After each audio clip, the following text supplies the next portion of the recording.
नमस्कार दोस्तों, साहित्यिक कहानियों के इस चैनल कहानियां जिंदगी की पर आइए आज सुनते हैं सुश्री गौरापंत शिवानी जी द्वारा रचित एक भावभीनी कहानी प्रतीक्षा। आगे बढ़ने से पहले हमेशा की तरह आप सबसे अनुरोध है कि अगर चैनल पर पहली बार आए हो या अब तक ना किया हो तो चैनल को सब्सक्राइब जरूर करें। आइए कहानी को सुनते हैं।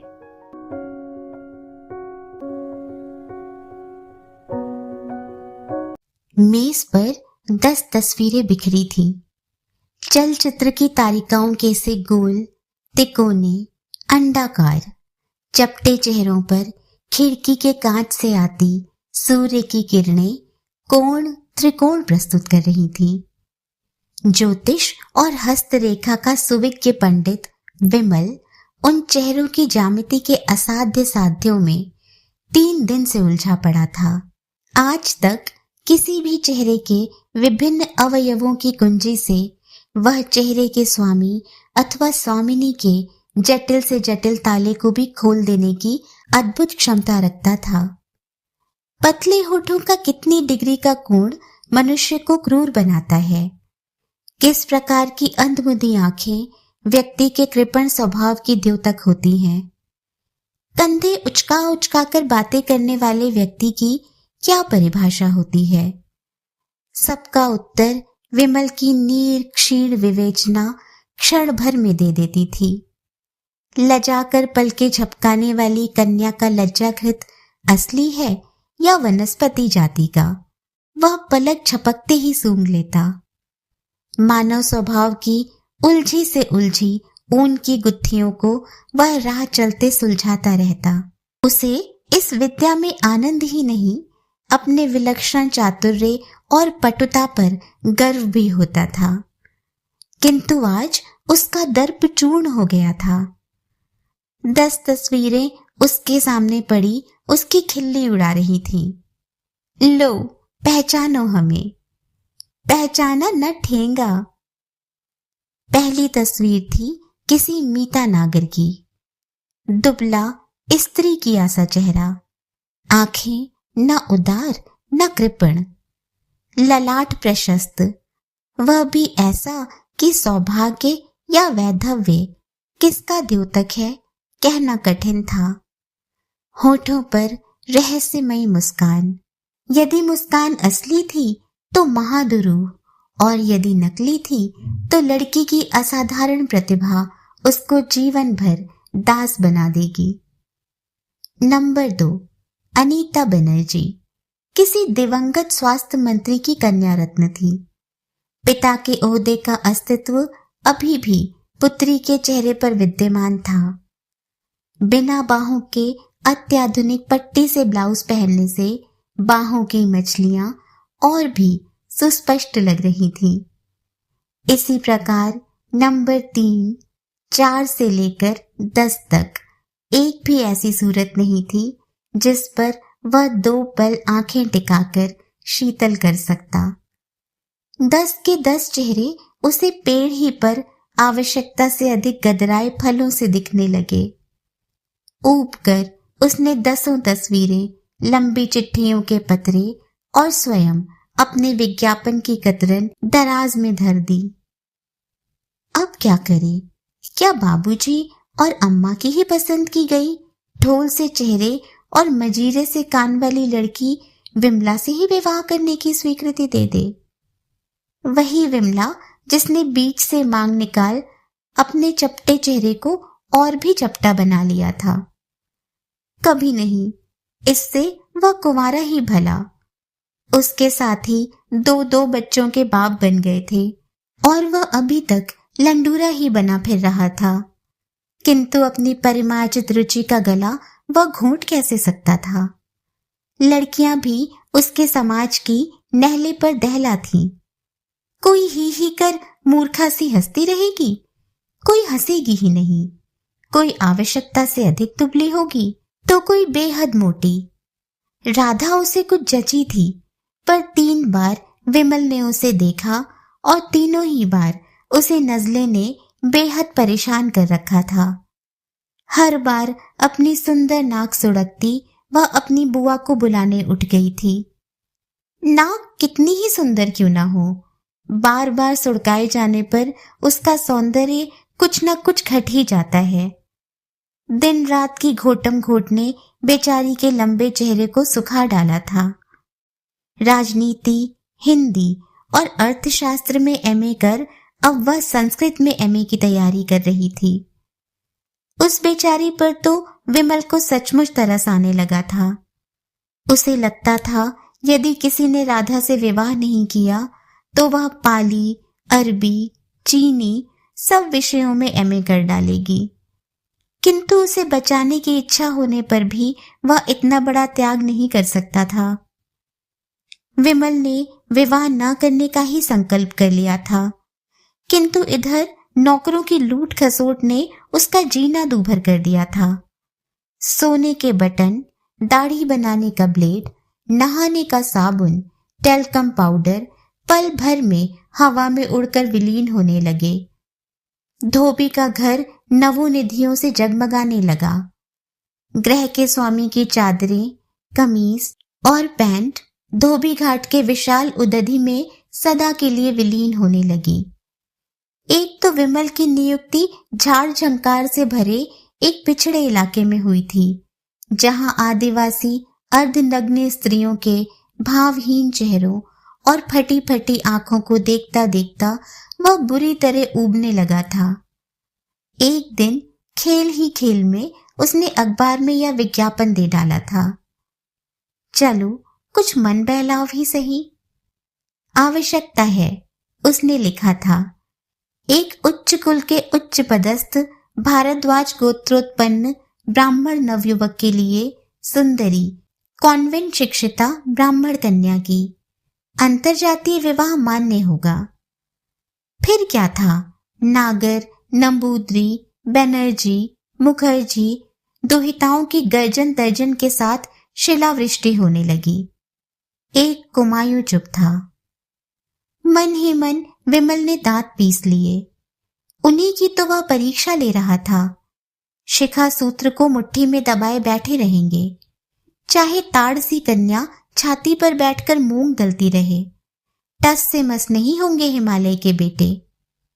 यदि कहीं भी उसने अपनी जन्मभूमि का उल्लेख किया होता तो अब तक उसे विजेता हॉकी टीम के कप्तान की भांति वे हाथों ही हाथों में उछालते नजर आते। खैर कोई बात नहीं, देख लेगा वह। पर देख कहां पा रहा था। रिसेप्शनिस्ट, रेडियो आर्टिस्ट, नृत्य कुशला, टेलीविजन तारिका, किसी में भी तो वह अपने मन की राधिका को अब तक नहीं ढूंढ पा रहा था। अचानक डाकिया एक पत्र डाल गया। होगा किसी कन्याग्रस्त पिता का। उसका अनुमान ठीक ही निकला, किंतु जहां आज तक आए पत्रों की बनावटी भाषा और आडंबरपूर्ण शब्द चयन उसे आधा ही पत्र पढ़कर उबा देता था, वहां उस छोटे से सरस पत्र की सजीव भाषा ने उसके अंतर को छू लिया। महोदय के मां को देखते ही उसने लिखने वाले व्यक्ति के व्यक्तित्व को बैठे बैठे ही सूंघ लिया। कैसी सुस्पष्ट बनावट थी मां की। चीनी स्याही से लिखे गए हिंदी अक्षर किन्हीं प्राचीन ग्रंथों के भोजपत्र पर लिखे गए मुक्ताक्षरों से होड़ सी ले रहे थे। पत्र क्या था, किसी संग्रहालय से उड़कर आ गया सुलिखित, सुरक्षित किसी पूर्वकालीन ग्रंथ का फड़फड़ाता पन्ना था। महोदय से आरंभ किए गए पत्र में प्रत्येक अक्षर की दूरी जैसे इंची टेप से नापी गई थी। आपका उदार विज्ञापन देखकर चित्त प्रसन्न हो गया। कल रविवार है और हमारे सौभाग्य से आप नैनीताल आए हुए हैं। हमारे साथ जलपान ग्रहण करने का कष्ट अवश्य करें। विनीत, शिवेंद्र मोहन पंत। विमल उछल गया। ना कहीं विवाह योग्य कन्या का उल्लेख, ना निरर्थक दीनता। हो सकता है एक भी दुहिता ना हो, केवल उत्सुकतावश ही न्योता दिया हो, और हो सकता है दर्जन भर विवाह योग्य कन्याओं के पिता हों। वाह वाह, एकदम अगाथा क्रिस्टी के उपन्यास के तीसरे पृष्ठ का सा आनंद आने लगा था। नाम भी कितना भ्रामक था। पहाड़ी नाम आमतौर पर ऐसे नहीं हुआ करते। क्या पता महाराष्ट्री हो। कुमाऊं का गजेटियर विमल को कंठस्थ था। पिता ने कुछ आपत्ति की तो वे कोंकण से आकर कुमाऊं में बस गए। गौतम पंत का नाम गजेटियर खोलकर दिखा देगा। क्या अंतरजातीय विवाहों को तब मान्यता नहीं मिली थी? बंगले का नाम भी बड़ा रोचक था, रोडोडेंड्रोन लॉज। अपर चीना स्थित उस बंगले के विकट मार्ग का गाइड घोड़े वाले को बताकर वह ढूंढता ढांढता पहुंच ही गया। बंगला वास्तव में रोडोडेंड्रोन लॉज कहलाने की योग्यता रखता था। चारों ओर से बुरुंश के लाल पुष्प गुच्छ जापानी क्रेप पेपर के कंदीलों की भांति झूल रहे थे। बंगले के अहाते में सूखी पत्ती तो दूर, एक एक तिनका भी जैसे जीभ की नोक से उठाकर फेंक दिया गया था। कांच की खिड़कियों में हरे, नीले, पीले पुष्पों की आभा स्पष्ट प्रतिबिंबित हो रही थी। सफेद कड़ी कलफ में सधे पर्दे मनोहारी चुन्नटों में एक कतार में खड़े थे। विमल साहबी रुचि का अफसर था। बहुत पहले नैनीताल के ही एक जर्मन डॉक्टर का ऐसा चमचमाता बंगला देखा था उसने। अब तो बड़े से बड़े अफसर के लॉन में भी कपड़े सूखते हैं। आज तक 3 लड़कियों को उसने इसी सामान्य बात पर नापसंद किया था। जब वह उन्हें देखने गया तो 800 पाने वाले हर पिता की पुत्री के आंगन में कतार की कतार घर के धुले कपड़े सूख रहे थे। हर कतार में एक पेटीकोट और हर पेटीकोट में धोती की किनारी का फूहड़ नाड़ा। जिस घर की माँ या बेटी अपने पेटीकोट को कायदे का नाड़ा नहीं डाल सकती, वह क्या खाक मेम साहब बनेंगी। किंतु शिवेंद्र मोहन पंत के बंगले की झकाझक सफाई देखकर उसके जी में आया कि वह उस गृहस्थी के सुयोग्य शासक की उंगलियां चूम ले। अरे आप मिस्टर जोशी, आई प्रिज्यूम। मेरा सौभाग्य है। अरे लिली, आओ आओ, कहाँ हो? मिस्टर जोशी आ गए हैं। शिवेंद्र मोहन दोनों हाथों से उसका हाथ झंझोड़ते उसे भीतर खींच ले गए। कमरा दर्शनीय था। निसंदेह यह व्यक्ति रुचि और स्वभाव में विमल को बुरी तरह मात दे सकता था। कितना नम्र, साथ ही कितना रोबीला। देखने में शिवेंद्र मोहन सुदर्शन तो नहीं थे, किंतु वाणी का सौजन्य उनके चेहरे की बदसूरती को बहुत पीछे धकेल देता था। एक काफी लंबा टेबल गुदगुदे विदेशी कालीन में धसा फंसा पड़ा था। उसके चारों ओर 3-4 कुर्सियां बिखरी थीं। विमल को अपने साथ की कुर्सी पर बिठा हाथ से सिगार की राख झाड़ उन्होंने फिर पुकारा, Lily, Lily darling, mister Joshi आ गए हैं। मिस्टर जोशी का पहाड़ी कलेजा बुरी तरह धड़कने लगा। लग रहा था शिवेंद्र मोहन पंत नहीं, पब्लिक सर्विस कमीशन के चेयरमैन ही उसका इंटरव्यू लेने लगे हैं। ऐसी हीन भावना ने उसे पहले कभी ग्रस्त नहीं किया था। जिधर देखता उधर ही शिवेंद्र मोहन की वैभव पताका फहराकर उसे चुनौती दे रही थी। एक साधारण घर के बने डबल नेट रेगलन में वह पूरा कार्टून लग रहा होगा। क्या हो गया था उसकी बुद्धि को? यह ठीक था कि शिवेंद्र मोहन के व्यक्तित्व की तुलना में उसके निजी व्यक्तित्व का पल्ला बहुत भारी था, पर 1 नूर का व्यक्ति शिवेंद्र अपने 100 नूर के कपड़ों में पूरा सम्राट जच रहा था। उसकी पिन स्ट्राइप की विदेशी कमीज को कौन नहीं पहचानेगा।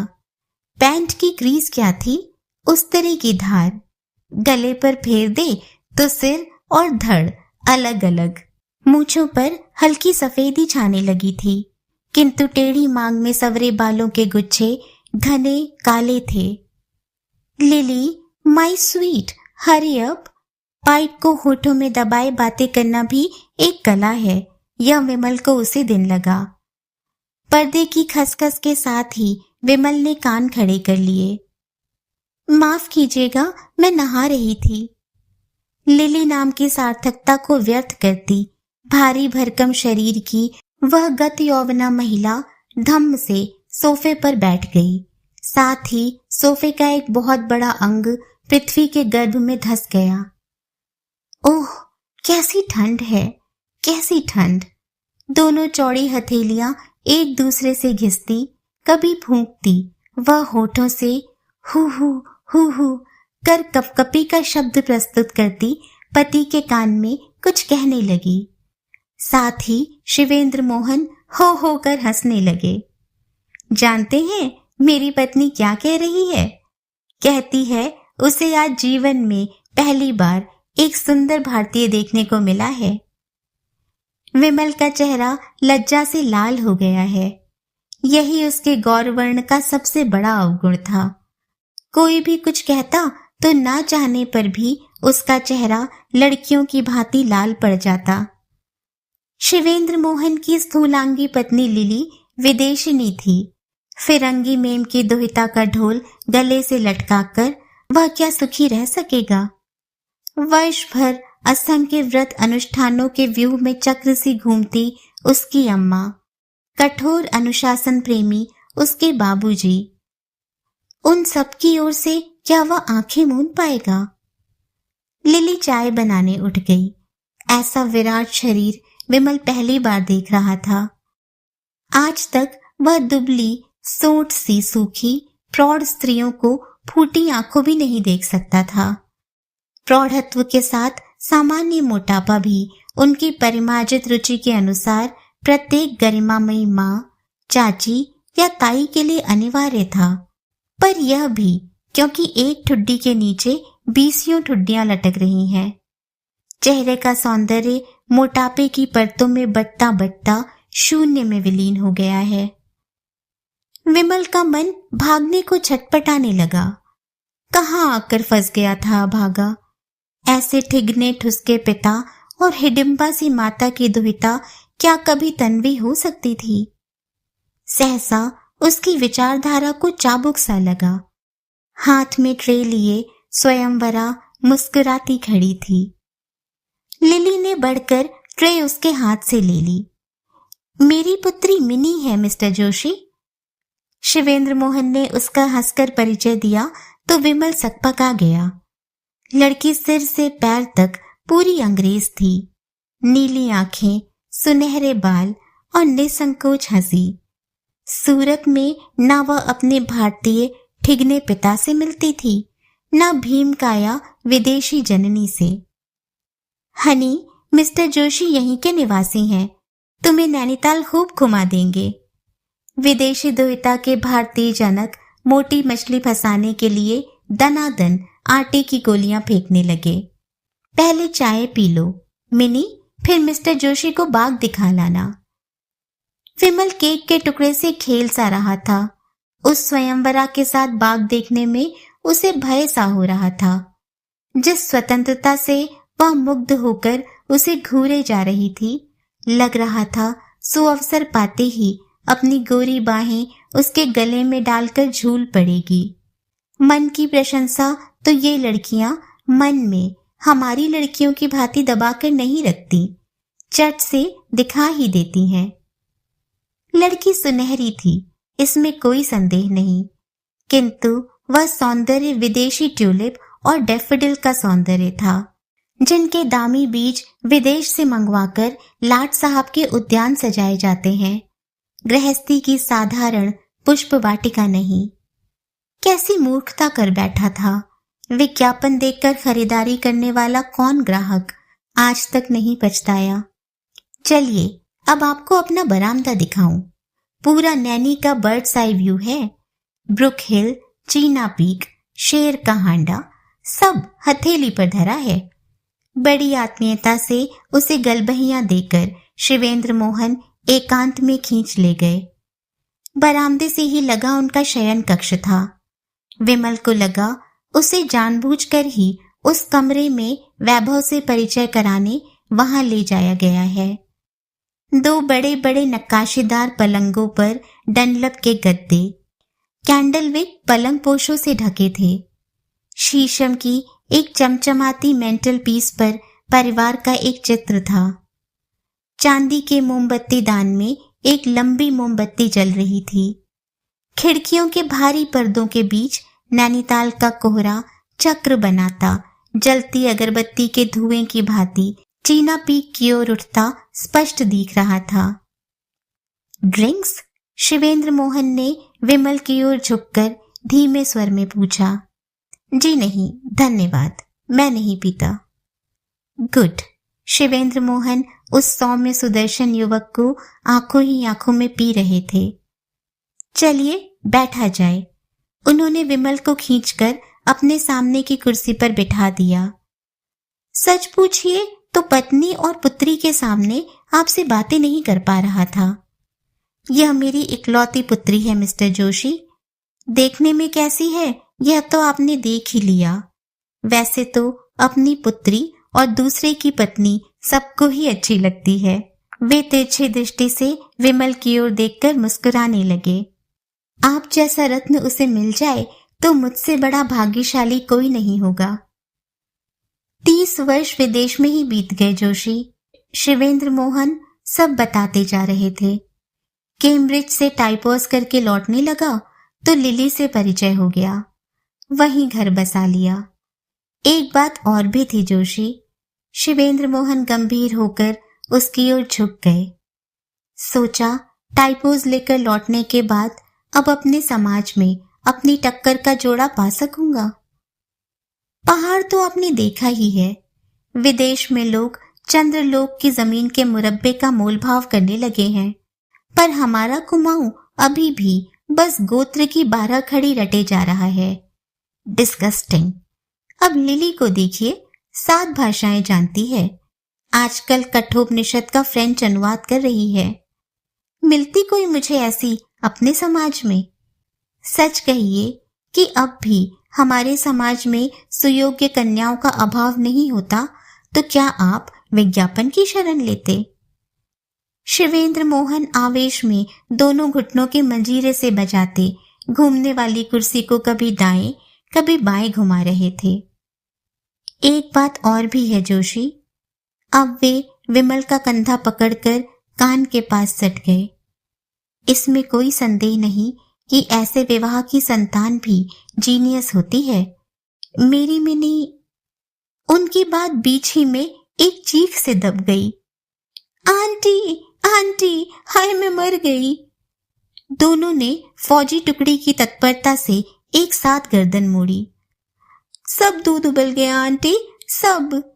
किसी के कच्चे गले की हंसी का स्वर आते ही शिवेंद्र मोहन बोले, क्षमा कीजिएगा मिस्टर जोशी, मेरी भांजी है, गांव से आई है, बेहद भोली है। दूध क्या गिरा जैसे आसमान गिर पड़ा, पगली कहीं की। माधवी, माधवी, उन्होंने पुकारा। हाँ मामा। सिर झुकाए पर्दे को खोलकर माधवी आ खड़ी हो गई। लाल पर्दे की रक्तिम आभा ने गोरे चेहरे को और भी रक्तिम कर दिया था।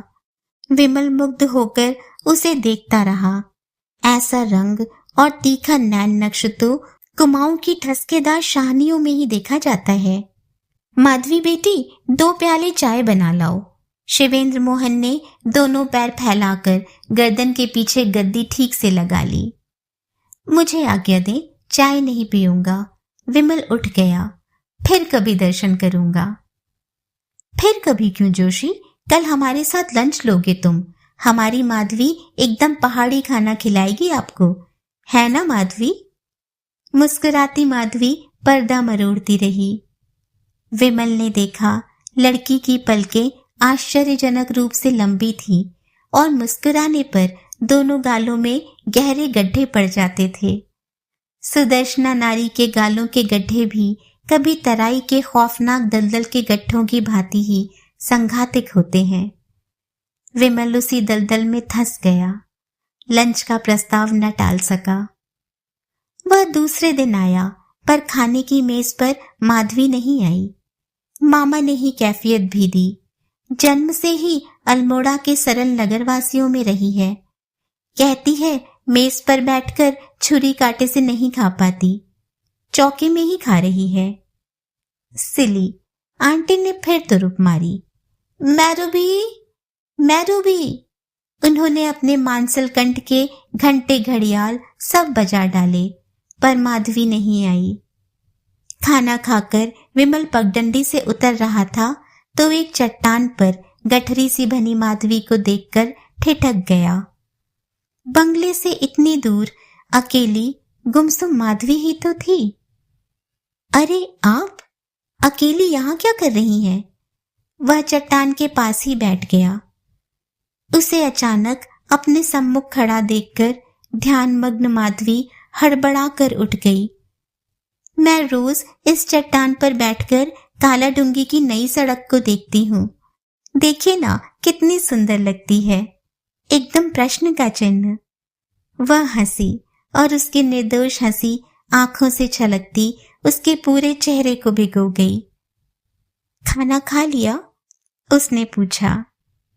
नहीं, विमल ने सामान्य रसिकता करने की चेष्टा करी। आप तो आई नहीं, खाता कैसे? माधवी पहले बड़ी बड़ी आंखें पूरे चेहरे पर फैलाकर अबोध शिशु की भांति उसे देखती रही, फिर रसिकता का सूत्र हाथ में आते ही ठठाकर हंस पड़ी। देखिए ना, मैं बार बार भूल जाती हूँ कि कांटा किस हाथ में पकड़ा जाता है, इसी से नहीं आई। चलूं? आंटी मैडोबी कर रही हैं। वह फिर हंसने लगी। विमल आश्चर्यचकित होकर उन लाल प्रवाल से अधरों की प्राकृतिक लालिमा देख रहा था। अपने जिले की कितनी ही अप्सराओं को वह नित्य प्रति देखता रहता था। लिपस्टिक के जितने भी विचित्र शेड, उतनी ही बहुरंगी मुस्काने।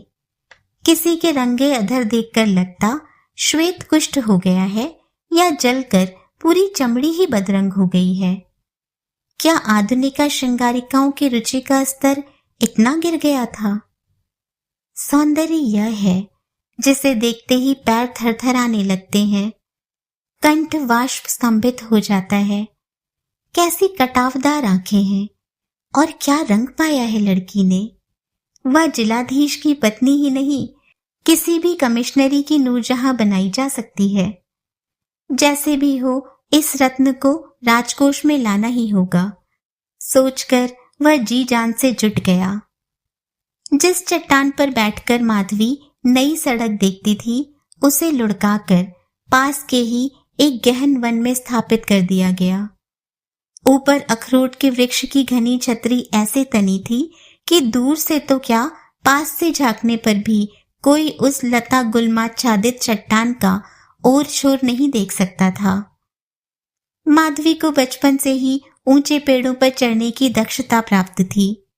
अखरोट के ऊंचे पेड़ पर चढ़ वह दुष्टता से अपनी दोनों सुडौल टांगे शून्य में लटकाकर दूसरी डाल से ऐसे झूलने लगती जैसे सर्कस के ट्रैम्पीस का प्रदर्शन कर रही हो। 15 ही दिनों में वह बित्ते भर की लड़की उसके कितने निकट आ गई थी। किस दक्षता से उसने अपने नवीन प्रेमी के हृदय साम्राज्य का शासन भार ग्रहण कर लिया था। एक डाल से दूसरी पर चिड़िया सी चहकती वह विमल को छेड़ने लगती।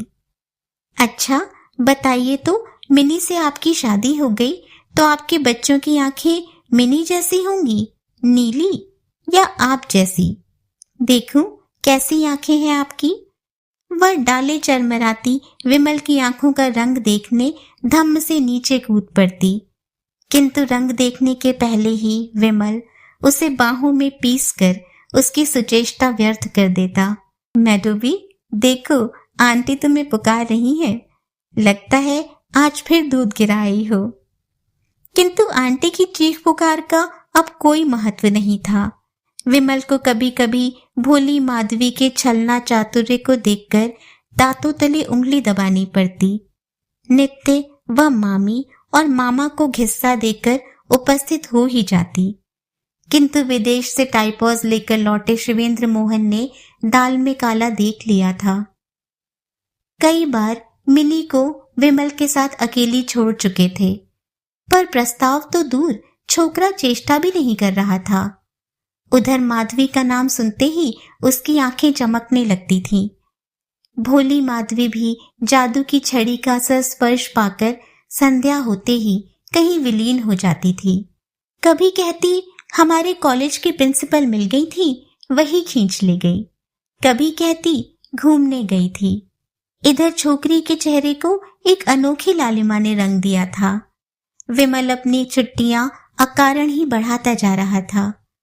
क्या सचमुच ही उनकी सरल मातृहीना भांजी ने उनकी पुत्री को पछाड़ दिया था? उनका अनुमान ठीक ही निकला। जाने के कुछ दिन पूर्व विमल ने उनके सम्मुख अपना दुस्साहसी प्रस्ताव रख दिया। वह माधवी से ही विवाह करेगा। जोशी, तुम जानते हो तुम क्या कर रहे हो? शिवेंद्र मोहन बौखलाकर पूरे कमरे में चहलकदमी करने लगे। मेरी ही मूर्खता है, तुम्हें पहले आगाह कर देना था। यह विवाह तुम नहीं कर सकते। क्यों? विमल का स्वर अधैर्य से झुंझला उठा। उसे अचानक वह ठिगना व्यक्ति महाकुत्सित लगने लगा। मेरी भांजी पिछले वर्ष 4 महीने पागलखाने में बिता चुकी है। पिछली बार परीक्षा देने के बाद ही इसका दिमाग फिर गया था। मैं ही इसे बिजली के झटके दिलवाने बरेली ले गया था। कभी भी मानसिक उत्तेजना बिजली से दबाए गए इसके रोग को उभार सकती है। तब क्या करोगे? इस आकस्मिक तप के लिए विमल के पास कोई उत्तर नहीं था। क्या उसकी सुकुमार प्रेमिका को सचमुच किसी निर्दयी ने बिजली के झटके से कपाया होगा, या पुत्री का सौभाग्य द्वार बंद होते देख ईर्ष्यावश बुढ़ा झूठ बोल रहा था? विमल को अखरोट की डाल से लटक कर नंदिनी के से छलबल का प्रदर्शन करने वाली अपनी कौतुक प्रिया में भी उन्मादिनी का ही रूप दिखने लगा। कभी कभी वह प्रेम की तरंगों में बहती, उसके गले को बाहों में कसकर झूल पड़ती। छोड़ पगली छोड़, कह वह हंसते हंसते अपने को छुड़ा लेता था। तब क्या पता था कि कभी इसी संबोधन का विषधर उसे सचमुच डसने दौड़ पड़ेगा। मेरी भांजी मुझे मिनी के समान ही प्यारी है जोशी, पर think over it young man. वे विमल का कंधा थपथपा कर बोले, जीवन भर का सवाल है। बिना कुछ कहे विमल सीटियां बजाता पगडंडी बांधने लगा। अचानक नित्य के अभ्यास से झाड़ी में छिपी 2 दुबली बाहों ने भीतर खींच लिया। जंगली बिल्ली की भांति माधवी उससे लिपट गई। क्या कहा मामा ने? विमल क्या कहता, चुपचाप उसे अविश्वासपूर्ण दृष्टि से देखता रहा। कैसा विरोधाभास था, माधवी और पागलपन। हंसी की फुलझड़ियां छोड़ती, हंसने और हंसाने वाली गुलजार माधवी। उन बड़ी बड़ी कटोरे सी आंखों में क्या कभी उन्माद का विष छलक सकता था? मामा नाराज है माधवी। उसने झुककर अपनी प्रेमिका का माथा चूमा, फिर दोनों हाथों में उसका चेहरा भरकर बड़ी देर तक ऐसे देखते रहा जैसे दर्पण देख रहा हो। बकने दो माधवी उन्हें, विवाह अवश्य होगा, कहकर वह चीते की सी छलांग लगाकर चट्टान पर बैठ गया। विवाह सचमुच ही संपन्न हो गया। अनेक तर्क वितर्कों के व्यू से वह जीता जागता निकल ही आया। शिवेंद्र मोहन के बंगले से ही माधवी का कन्यादान हुआ।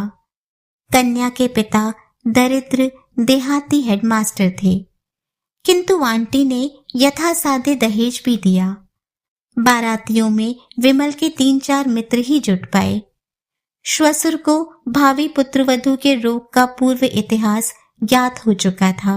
उन्होंने घोर आपत्ति भी की थी, किंतु विमल के प्रेम का जिरह बख्तर उनके क्रोध के बम गोले को साहस से झेलता गया। मन ही मन शिवेंद्र मोहन उस दुस्साहसी युवक की आन पर 100 बार निछावर हो रहे थे। माधवी को श्वसुर कुल का एक भी आभूषण नहीं मिला था। आंटी ने ही अपना एक मोटा सा विदेशी कंकड़ उसकी कलाई में डाल दिया था। फिर भी माधवी देवांगना सी दमक रही थी। नई बहू को लेकर विमल संध्या की बस पकड़ दूसरे ही दिन अपने जिले में पहुंच गया था। उसी दिन उसकी अफसरी बिरादरी के अला फला साहब मेम साहबों का मेला सज उठ गया। जोशी नई गुड़िया सी दुल्हन लाया है। How cute, how sweet, what a child आदि के गुलदस्तों से बेचारी माधवी का दम घुट गया। हिंदी तो कोई बोलती ही नहीं थी। इंटर पास करने पर भी माधवी अंग्रेजी का एक शब्द भी नहीं बोल पाती थी। विवाह के 4 महीने युगल दंपत्ति ने पलक झपकते बिता लिए। माधवी की पतली कलाइयां भरने लगी। पीले गालों पर सुर्खी आ गई। गालों के गड्ढे दिन पर दिन गहरे दिखने लगे। अली कली से विधा प्रेमी आए दिन दफ्तर से छुट्टी लेने लगा। एक दिन वह छुट्टी लेकर घर पर ही डाक देख रहा था कि एक बादामी लिफाफा खोलते ही उछल पड़ा। पास ही खड़ी माधवी को उसने अपनी सशक्त बाहों में पकड़कर ऊंचा उठा लिया। 3 cheers for मेडोबी। वह बच्चों की भांति किलक उठा। छी छी, क्या करते हैं, चपरासी आता होगा, छोड़िए, क्या बिल्कुल शर्म नहीं है आपको। माधवी उतरने को छटपटाने लगी। आने दो चपरासी को, तुम्हारे श्री चरणों की जय हो मिसेस जोशी, मेरी बदली हो गई। उसने बड़े लाड से पत्नी को नीचे उतारकर मेज पर बिठा दिया। कहाँ की हुई बदली? माधवी ने उत्सुकता से लिफाफा लेने के लिए हाथ बढ़ाया। नहीं, पहले बताओ क्या दोगी?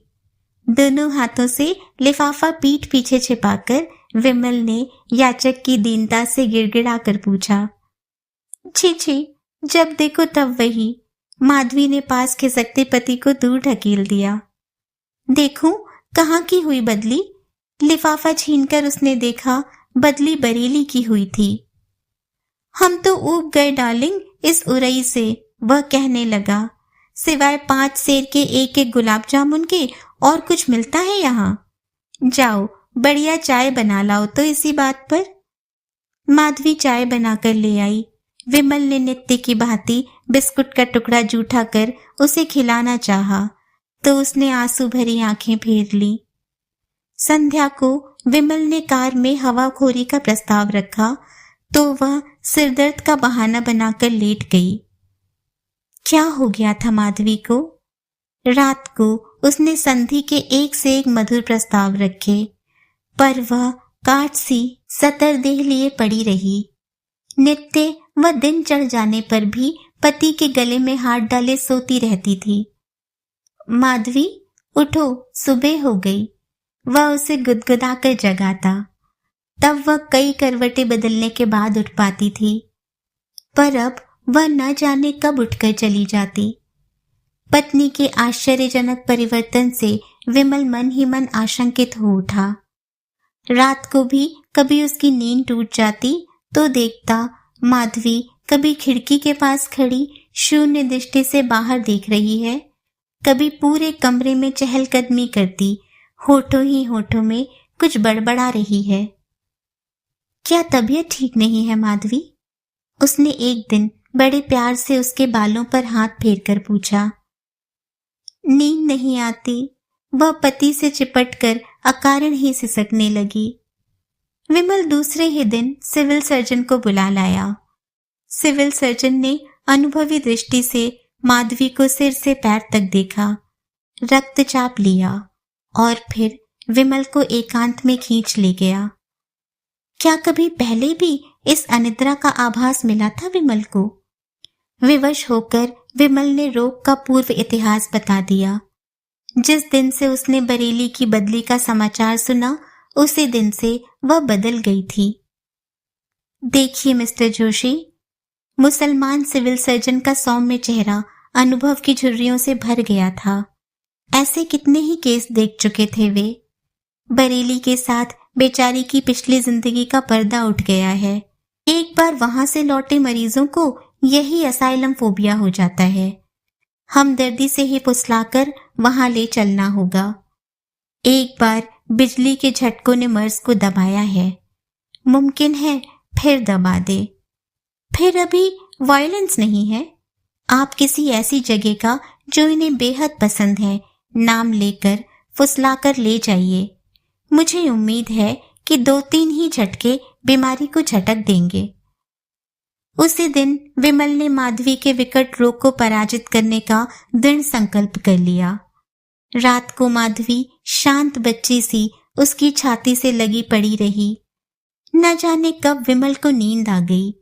आधी रात को खटखट का शब्द सुन वह चौंक कर उठ बैठा। देखा माधवी पाश से उठकर खिड़की की लोहों की छड़ों को मोड़ती मरोड़ती विवशता से हाँफ रही थी। विमल का कलेजा धड़कने लगा। माधवी, वह एक छलांग लगाकर उसके पास खड़ा हो गया। क्या कर रही हो? अचानक कितनी बदल गई वह। फटी फटी भयत्रस्त आंखों से उसे देखती वह हंसने लगी। इन छड़ों में कैद कर तुम मुझे वहीं भेजना चाहते हो ना? कहाँ भेजना चाहता हूँ माधवी? बरेली, पर मैं नहीं जाऊंगी। नहीं नहीं, 100 बार नहीं। उस नहीं नहीं की रटन के साथ साथ उसके माथे की नसें तन गईं। मुट्ठियां बंद कर वह कभी चीखती, कभी विवश तरुण स्वर में नहीं नहीं कहती विमल के पैर पकड़कर गिड़गिड़ाने लगती। बरेली कौन जा रहा है माधवी? विमल ने खिड़की की छड़ों से उसके हाथ छुड़ाकर बड़े दुलार से अपने कंधे पर धर लिए। हंसकर उसने पत्नी को खींचकर छाती से लगाकर पूछा, नैनीताल चलोगी माधवी? उस चट्टान पर बैठकर तस्वीर खिंचवाने का प्रोग्राम अभी कहाँ पूरा हुआ। माधवी की आंखों का विद्रोह न जाने कहाँ उड़ गया। सच कहते हो? ले चलोगे मुझे नैनीताल? हाँ माधवी, तुम आज ही सामान रख लो, कल सुबह ही कार से चल देंगे। बड़े उत्साह से गरम कपड़े संजोती, नाश्ता बनाती, बच्ची सी मचलती माधवी एक बार फिर पुरानी माधवी बन गई। कार चली तो उसने पति के कंधे पर सिर रखकर आंखें मूंद ली। पागल खाने को पहले ही सूचना भेज दी गई थी। विमल का एक मित्र द्वार पर ही एक मोटी मर्दानी औरत को लिए उनकी प्रतीक्षा कर रहा था। वह महिला संभवतः पागल खाने की परिचारिका थी। शायद उसके रूखे चेहरे को अमानवीय सहवास ने और भी डरावना बना दिया था। निर्विकार मुद्रा में वह कठोर निर्दय थानेदार की भांति माधवी को कार से उतारने बढ़ आई। माधवी संशय से चौकन्नी हो गई। यह कौन है? उसने बच्ची के से भोलेपन से अपनी तर्जनी का तमंचा उस कद्दावर औरत के सपाट सीने पर तान दिया। श्श, विमल ने फुसफुसा कर कहा, मेरे मित्र और उनकी माँ है। ये भी नैनीताल इसी गाड़ी से जाएंगे। तुम इनके साथ बैठो, कार खराब हो गई है, ट्रेन से चलेंगे। मैं सामान उतरवाने वाला कुली लेकर आता हूँ। आज्ञाकारिणी बालिका की भांति माधवी उतर गई। जल्दी आना, उसने पति से हंसकर कहा और चुपचाप उस महिला के पीछे पीछे चलने लगी। कुली कुली की हाँक लगाता विमल गले के गह्वर को बरबस घुटकता काल्पनिक कुली संधान में तेजी से बाहर चला आया। बड़ी देर तक वह बाहर टहलता रहा। थोड़ी देर में मित्रों से अधिकारी डॉक्टर के पास बुला ले गया। बड़े साहस से भीतर जाकर उसने लिखा पढ़ी पूरी की। डॉक्टर उसी की उम्र का एक हंसमुख नौजवान था। क्या मैं अपनी पत्नी से एक बार मिल सकता हूँ? लाख चेष्टा करने पर भी वह अपने कांपते कंठ स्वर को संयत नहीं कर पाया। डॉक्टर ने सदैव दृष्टि से उसे देखा। मेरी समझ में अभी ना छेड़े तो ठीक रहेगा। It won't help much. क्या कर रही है माधवी? विमल प्रश्न पूछते ही स्वयं लजा गया। वही जो अक्सर ये लोग पहले दिन किया करते हैं। लोहे की छड़ पकड़े खड़ी है। मैंने कहा, बैठ जाइए मिसेस जोशी, कब तक खड़ी रहेंगी? बोली, जब तक मेरे पति कुली लेकर ना आ जाएं। आप चिंतित ना हो मिस्टर जोशी, इन लोगों की अपनी अनोखी ही दुनिया है। वह सुनिए। डॉक्टर चुप हो गया। 3-4 पागल मिलकर महा आनंद से रामधुन गा रहे थे। बेसुरे तान आलाप के साथ कव्वाली की सी तालियां बज रही थी। अब बताइए भला, डॉक्टर ने हंसकर कहा। कौन कहेगा इन्हें कोई चिंता है। पैर थकने पर मिसेस जोशी स्वयं बैठ जाएंगी। पर माधवी को विमल जानता है, वह रात भर छड़ पकड़े उसकी प्रतीक्षा में खड़ी रहेगी। उस विचित्र प्रतीक्षालय में कुली लेकर विमल कब पहुंच पाएगा? कब?